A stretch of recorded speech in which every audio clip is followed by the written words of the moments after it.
Technical question hub. मैं हूँ आलोक रंजन और मैं लेकर आया हूँ जो है पूरे विशाख रिफाइनरी के रिलेटेड में एडमिट कार्ड डाउनलोड कैसे करना है, एग्ज़ाम देने से पहले क्या क्या लेकर जाना है, अगर नाम डेट या डेट ऑफ बर्थ या कोई भी गलती है एडमिट कार्ड में तो क्या करना है, और चौथा जो है सबसे इम्पोर्टेंट जो सीबीटी टेस्ट है, कंप्यूटर बेस्ड टेस्ट है, वो क्या होता है, कैसे काम करता है, और सीबीटी टेस्ट देते समय किस बात की सबसे ज़्यादा इम्पोर्टेंस हम सावधानियां रखते हैं, वो सब चीज़ इस वीडियो में हम देखेंगे।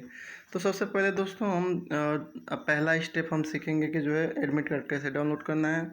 तो आप गूगल पे जाइए और उसमें बस टाइप कीजिए HPCL रिक्वायरमेंट 2022। फिर उसमें जो है ये लिंक आएगा job opening official website of Hindustan petroleum corporation limited.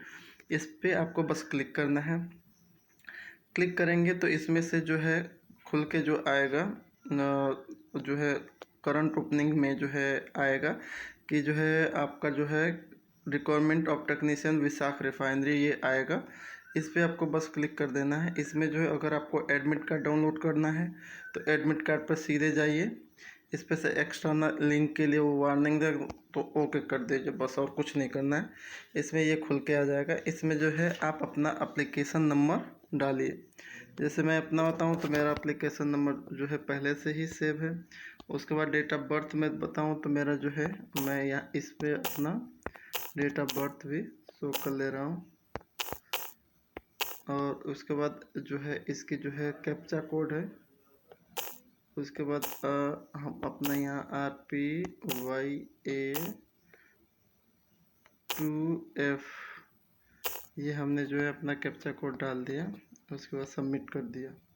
ठीक है, सबमिट करने पर आ गया हमारा कि click here to download admit card. तो यहाँ पे क्लिक करेंगे।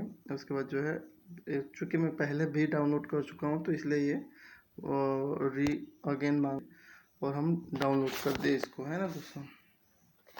अब डाउनलोड करने के बाद ये जो है अपना एडमिट कार्ड डाउनलोड हो गया। इसमें जो है ये एडमिट कार्ड आ गया हमारा कंप्यूटर बेस्ड एग्ज़ाम का। और इसमें जो है आप एप्लीकेशन नंबर, रोल नंबर और कैटेगरी देख सकते हैं, और अपना जो है एड्रेस जो आपने डाला है वो है सही है, नाम पता आपका सही है, आपका जो है डेट ऑफ बर्थ सही होनी चाहिए। उसके अलावा जो है ये सब एक्यूरेट जो है सही होना चाहिए। प्लस आपका जो है एक जो है एड्रेस जो है जहाँ पे आपको एग्ज़ाम देना है वो आ जाएगा। ठीक है, ये तो हो गया एडमिट कार्ड डाउनलोड करने की प्रोसेस। अब सीखते हैं कि जो है एडमिट कार्ड जो आ गया लेके आपको पेपर देने जाना है तो क्या क्या अनिवार्य है ले जाना और क्या अनिवार्य नहीं है, उसके बारे में थोड़ा सा जान जाते हैं।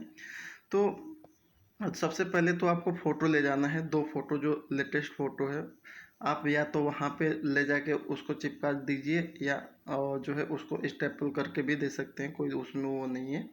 उसके बाद जो है दूसरा जो है आईडी प्रूफ आपको ले जानी है, जो बहुत ही इम्पोर्टेंट है। आईडी प्रूफ आपकी कोई भी हो सकती है, पैन कार्ड हो सकता है, पासपोर्ट कार्ड हो सकता है, ड्राइवरी लाइसेंस या निर्वाचन कार्ड हो सकता है। जो है जो एक तरह से आप कह सकते हो कि एक तरह से सेंट्रल गवर्नमेंट आईडी प्रूफ के रूप में, या बैंक की पासबुक भी हो तो वो भी चलेगी, है ना। तो ये तो ले जाना है। और कभी कभी दोस्तों क्या होता है कि इनके जो है फ़ोटो कापी भी मांग लेते हैं। कहीं कहीं सेंटर वाले ऐसे होते हैं जो आधार कार्ड के फ़ोटो या फ़ोटोकॉपी या जो है पैन कार्ड के जो भी आप ले जाओगे तो उसका एक जो है आप ज़ेरॉक्स ज़रूर करा ले दीजिएगा। क्योंकि अगर वो मांगेंगे तो वहाँ पे अटैच करके देना पड़ेगा, तो वहाँ पे कहाँ जाओगे आप जो है प्रिंट आउट कराने। तो जो भी आप ले जाओ इनमें से, चाहे आप पैन कार्ड ले जाओ, चाहे पासपोर्ट ले जाओ, चाहे ड्राइविंग लाइसेंस ले जाओ, चाहे वोटर आईडी ले जाओ, चाहे आधार कार्ड ले जाओ या बैंक की पासबुक, कुछ भी ले जाओ, तो उसकी जो एक तो ओरिजिनल रहेगी वो चीज़, और प्लस उसका जो है फ़ोटोकॉपी रहेगी। ठीक है, उसके अलावा जो है इस तीसरा ऑप्शन में कह रहा है कि जो कॉलेज या कर्मचारी आईडी है वो, या जैसे आपके पास आपके जहाँ पे काम करते हो उसकी अगर आप आईडी ले जाओगे तो वो मान्य नहीं होगी। ओरिजिनल जो है आपको वही डॉक्यूमेंट ले जाने हैं। नेक्स्ट, निर्धारित समय से पहले आपको पहुंचना है, 1 घंटे पहले।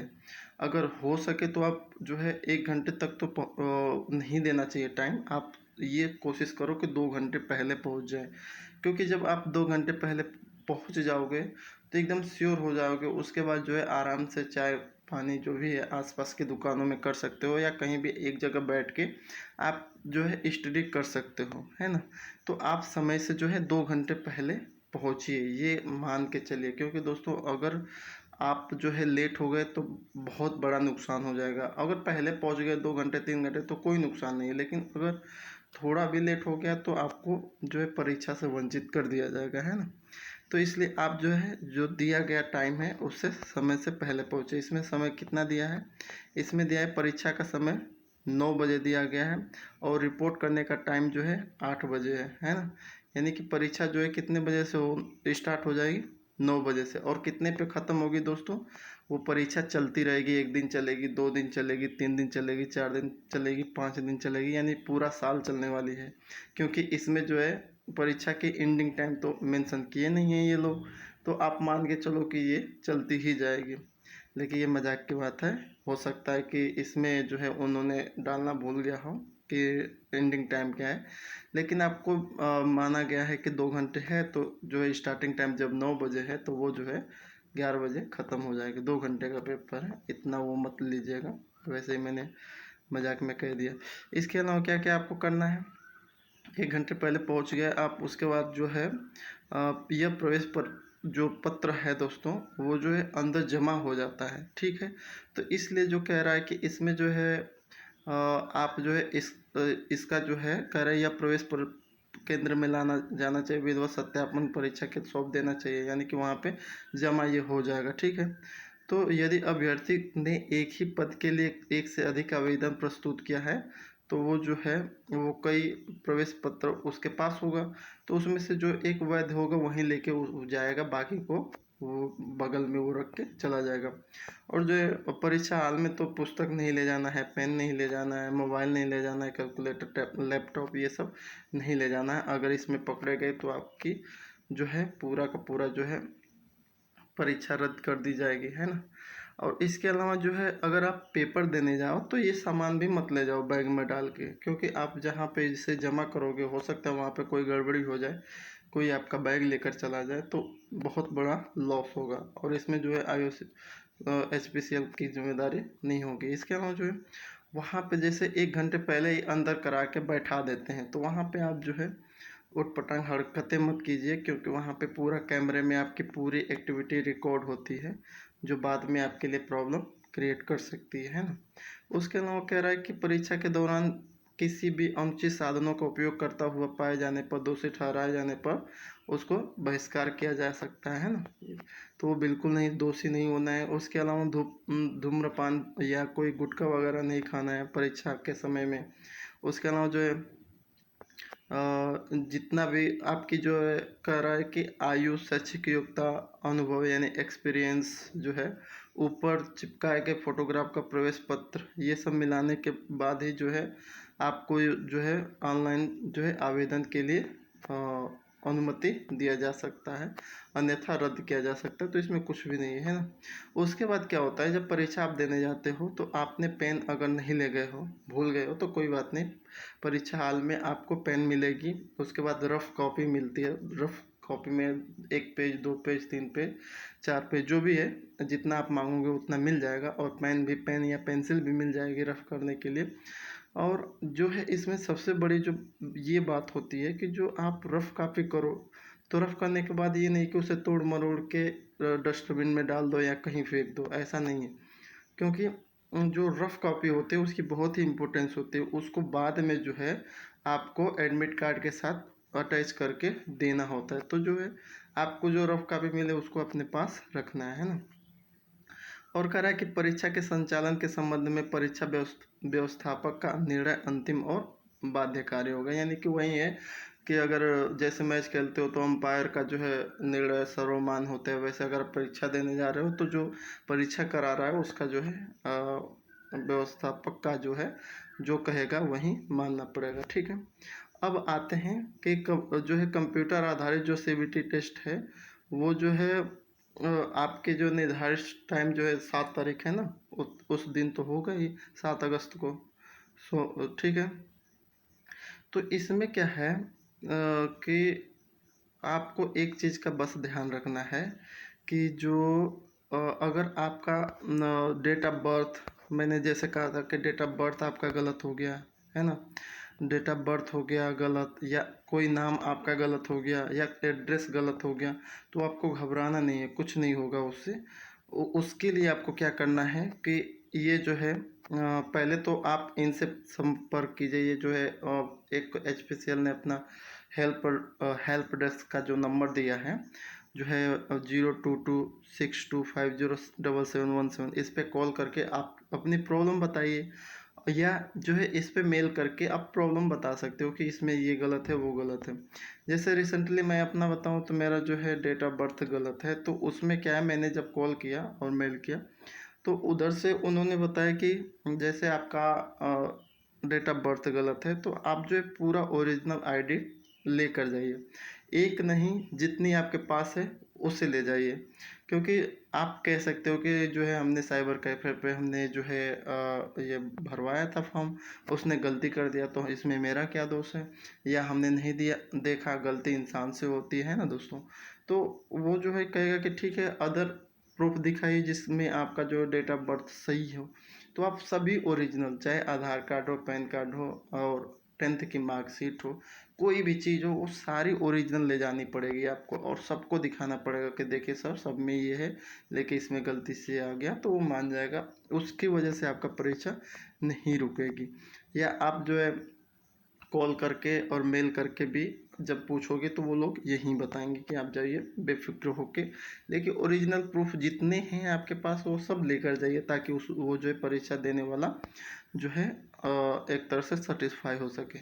इसके अलावा भी एक और ऑप्शन है, आप जो है डायरेक्ट आपका सेंटर का पता चल जाए गया है अभी 1 हफ्ते पहले, तो आप सेंटर जो है जहाँ पे सेंटर आपका गया है उसको कॉल कीजिए और उससे पूछिए कि सर ये मेरी प्रॉब्लम है, क्या आप परीक्षा में बैठने देंगे या नहीं देंगे।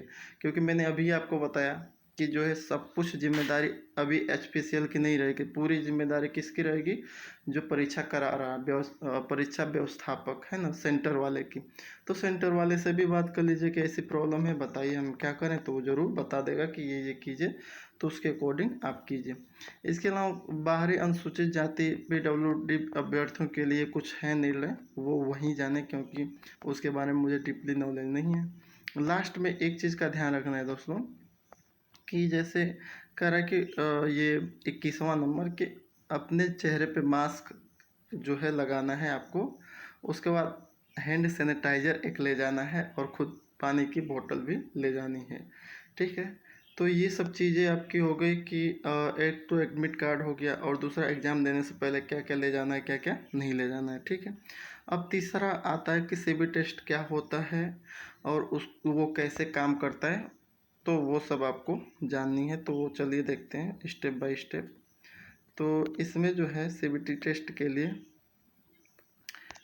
हमारा बैक हम जाएंगे, इसमें बैक जाने के बाद देखते हैं सबमिट। हाँ, अब जो है CBT टेस्ट क्या होता है उसके लिए जो है बहुत ही अच्छा काम किया है HPCL ने, कि मॉक टेस्ट दे दिया। तो मॉक टेस्ट पे आप क्लिक कीजिए, ओके कीजिए, फिर उसके बाद जो है इसमें जो है आपके पेपर के बारे में बताएगा। तो आपके पेपर में क्या क्या है, उसमें एक तो एप्टीट्यूड है, एप्टीट्यूड 50 उसके क्वेश्चन रहेंगे, और दूसरा जो है डोमिन है, डोमिन यानी कि टेक्निकल सब्जेक्ट, उसके भी 50 रहेंगे।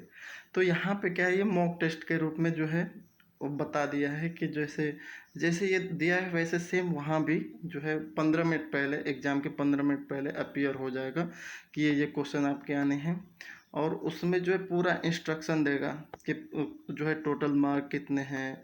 उसके बाद जो है बाकी सब जितने भी ये इंस्ट्रक्शन है वो हम आपको आगे बता देंगे, सारे समझ में आ जाएंगे, है ना। तो डायरेक्ट चलते हैं स्टार्ट टेस्ट पे। स्टार्ट टेस्ट पे गए हम, इसमें भी वही खुल के आ गया कि ये क्वेश्चन होगा आपका, स्टार्ट कर दिए। तो इसमें देखिए लेफ्ट जो है टाइम लेफ्ट कितना टाइम बची है, वो एक जो है चलती रहेगी, उससे आपको पता चल जाएगा। ठीक है, उसी के जस्ट बगल में टाइम लेफ्ट के बगल में आप देख रहे होंगे योर फोटोग्राफ, जो एग्ज़ाम के लिए दिए हैं वो खुल के आ जाएगा। उसके बाद जो योर सिग्नेचर, जो आप सिग्नेचर दिए वो या कभी कभी क्या होता है कि जब आप एग्ज़ाम देने जाते हो तो सेंटर वाला भी एक फ़ोटो खींच के यहाँ पे चिपका देता है, ठीक है। तो सीबीटी टेस्ट देने से पहले सबसे ज़रूरी यही होना है कि जब आपका खुले रोल नंबर वगैरह सब भरे, तो यहाँ पे फ़ोटोग्राफ और सिग्नेचर हो तो सिग्नेचर, नहीं तो दूसरी जो फ़ोटो जो करंट में वो खींचेगा सेंटर वाला, वो होना चाहिए, ठीक है। इसके बाद जो है क्वेश्चन को जो है क्वेश्चन आप पढ़ोगे। जैसे क्वेश्चन है, सबसे पहले पेपर 1 मैंने क्लिक किया तो पेपर 1 का जो है 5 क्वेश्चन है। तो पेपर 1 का पहला जो क्वेश्चन है वो क्या है कि choose the word from given opposite which best express in meaning of the word AMBIT, ठीक है। तो ये क्वेश्चन पढ़िए। अगर आपको लग रहा है कि ऑप्शन नंबर ए है तो ऑप्शन नंबर बी है तो ऑप्शन नंबर बी को लगा के आगे बढ़ जाइए। क्वेश्चन नंबर दूसरा पढ़िए। फिर इसमें यहाँ पे साइड में क्वेश्चन नंबर 2 पे क्लिक करेंगे तो दूसरा आ जाएगा। इसमें आपको डाउट हो रहा है कि भाई ये इसका जो है आंसर जो है ये तो है, लेकिन अभी आप डाउट आंसर तो दे दिए कि ऑप्शन नंबर ए सही है, लेकिन आप डाउट में हो। तो इसके लिए आप क्या कर सकते हो कि इसके लिए भी ये साइड में लिखा है जो बुक मार्क दिस क्वेश्चन, तो ये बुक मार्क दिस क्वेश्चन पे क्लिक करेंगे तो ये जो आपने आंसर दिया है ए, ये जो चला जाएगा आंसर बुक मार्क, यानी कि आप बाद में जो है अगर ऐसा कलर रहेगा तो आप समझ लीजिए कि आंसर बुक मार्क, ठीक है। तो आप डायरेक्ट जो है इसको बुक मार्क कर सकते हो कि बाद में आप जब भी टाइम मिलेगी तो आप उसको फिर से रीचेक कर सकते हो, है ना। और इसी तरह तीसरा तीसरा आपको लग रहा है कि जो है नहीं आ रहा है, इसका आ ही नहीं रहा है मुझे, तो बुक मार्क दिस क्वेश्चन। तो इसका जब जैसे बुक मार्क दिस क्वेश्चन आओगे तो इसका कलर जो है रेड कलर हो जाएगा। रेड कलर का मतलब कि नॉट आंसर, आपने आंसर नहीं दिया, बस बुक किया है। तो अब कभी आपको जो है टाइम जैसे बचेगी तो आपको जो कलर पे जाना है, कलर यानी कि 3 नंबर पे जैसे ही क्लिक करेंगे तो वो खुल के आ जाएगा। फिर वहाँ पे आप भर के आगे बढ़ जाओगे। इसी तरह क्वेश्चन नंबर 4 पे जाते हैं। क्वेश्चन नंबर 4 का डी सही है, आ रहा है तो ठीक है, डी पे क्लिक करके आगे बढ़िए। तो जब आगे बढ़ेंगे तो डी पे जो है ग्रीन ही, ग्रीन मतलब एकदम क्लियर हो गया, आप दे दिए। इसी तरह पाँचवा है, पाँचवा का आपने जो है म्यूजिक लगा दिया, लेकिन आपको डर है कि नहीं यार म्यूजिक कन्फ्यूजन है, थोड़ा बहुत कन्फ्यूजन है, तो उसको बुक मार्क पर कर दीजिए। तो इसका मतलब ये हो गया कि आपने आंसर दिया, कैसा कलर आ गया, ब्लू आ गया। ब्लू कलर का मतलब ये हो गया कि आपने आंसर दिया, लेकिन क्या है दोस्तों वो जो है कन्फ्यूजन में है, तो उसे रीचेक फिर से आप कर सकते हो, ठीक है। ऐसे आपने पाँचवा कर दिया किस पेपर का, पेपर 1 का। इसके बाद जो है पेपर 2 पे क्लिक करेंगे। पेपर 2 पे क्लिक करेंगे तो फिर इस पेपर 2 का क्वेश्चन आएगा। तो आपको लग रहा है कि पहला क्वेश्चन में जो है बी सही है तो बी करके जो है आगे बढ़िए, नेक्स्ट कीजिए, ठीक है। बी के बाद नेक्स्ट कर दीजिएगा और दूसरा, उसके बाद दूसरा क्वेश्चन पे जाइएगा। आपको लग रहा है कि ये ए सही है लेकिन डाउट है तो उस पर बुक मार्क कर दीजिए। तो इसका कलर जो है आपका जो है एकदम ब्लू आ जाएगा। इसके बाद तीसरा आपको नहीं आ रहा है, इसको बाद में आप देखोगे तब करोगे, तो इसको बस बुक मार्क पे लगा दीजिए, यानी रेड हो गया, यानी कि इस पर कोई एक्शन नहीं लिया गया है, बाद में इसको आपको रीचेक करना है। इसी तरह चौथा है तो चौथे को ये जो है ऑप्शन नंबर जो है आपको ए लग रहा है तो ए लगा के आगे बढ़िए। पाँचवा लग रहा है तो बी है तो बी लगा के, आपको डाउट है तो इस पर बुक मार्क, यानी कि इसका ब्लू हो जाएगा। इसमें कलर बस देखिए, ग्रीन जो है एक्यूरेट क्वेश्चन सही है उसके लिए आता है, ब्लू जो है कि आंसर आपने दिया लेकिन वो कन्फ्यूजन में है तो उसको फिर से आप, जैसे बी वाला है तो बी पे हम सीधे चले जाएंगे। तो ये इसको फिर अब मुझे याद आया कि नहीं यार इसका ये होगा, तो ये हमने लगा दिया, तो ये करेक्ट हो जाएगा, ठीक है। तो इसका बुक मार्क हटा दीजिए डायरेक्ट और ये क्लीन हो जाएगा, ठीक है, क्लियर हो जाएगा। इसी तरह तीसरा हमने छोड़ा था तो रेड पे, डायरेक्ट रेड पे क्लिक करेंगे तीसरे नंबर पे और ये से क्लिक करके बुक मार्क हटा देंगे, ये पूरा क्लियर हो जाएगा। जब आपका पूरा पेपर हो जाएगा तो यहाँ पे क्लियर रिस्पॉन्स आपको देना है, ठीक है। डन करके क्लियर रिस्पॉन्स देना है, उसके बाद फिनिश कर देना है और आपका जो है एग्ज़ाम जो है एक तरह से फिनिश हो जाएगा आपका। और उसके बाद जो है एग्जिट आप करके चले जाओगे, ठीक है। तो ये रहा। अब समझते हैं एक बहुत इम्पोर्टेंट कि जो है सीबीटी टेस्ट देते वक्त क्या सावधानियां रखते हैं। तो जैसे अभी रिसेंटली जो है मैंने एक घटना देखी थी कि जैसे 15 मिनट पहले जो है सीबीटी टेस्ट के लिए सब कुछ सही था। 15 मिनट पहले जैसे ही जो है क्वेश्चन वगैरह के लिए जो है वार्निंग आने लगी, जैसे 10 बजे का पेपर था तो पौने 10 बजे जो है सब कुछ रोल नंबर वगैरह सब आ गया, ठीक है। तो एक व्यक्ति क्या जो है एक तरह से माउस ही नहीं काम किया, ठीक है। तो जब माउस ही नहीं काम किया तो उस समय जो है वो भगदड़ मच गई थी कि तुरंत माउस लाओ, माउस की व्यवस्था करो। उसके बाद जो है अगर माउस अवेलेबल है तो ठीक है, नहीं तो जो है वो नया लेकर चेंज किए, सब कुछ किए। तो उस समय जो है लगभग 20 मिनट का जो है टाइम गैपिंग हो गई। तो इसलिए अगर आप सीबीटी टेस्ट देते जाओ तो जहाँ पे आपका जो है कंप्यूटर है, जहाँ पे आपको देना है पेपर, तो वहाँ पे जो है एक बार माउस को ज़रूर चेक कर लो, माउस जो है किस चल रहा है कि नहीं, या उसके बाद कीबोर्ड है, कीबोर्ड काम कर रहा है कि नहीं, या उसके पास जो प्रोसेसर वगैरह सब कुछ लगे हैं सारे सही हैं कि नहीं, सब कुछ एक्यूरेट होना चाहिए। ऐसा ना हो कि 15 मिनट पहले जैसे ही पेपर देने की बारी आए तो वो सब बंद पड़े मिले। तो ये ज़रूर चेक कर लीजिएगा। आई होप आप सब कुछ समझ गए होंगे। Thanks for watching. जय हिंद दोस्तों।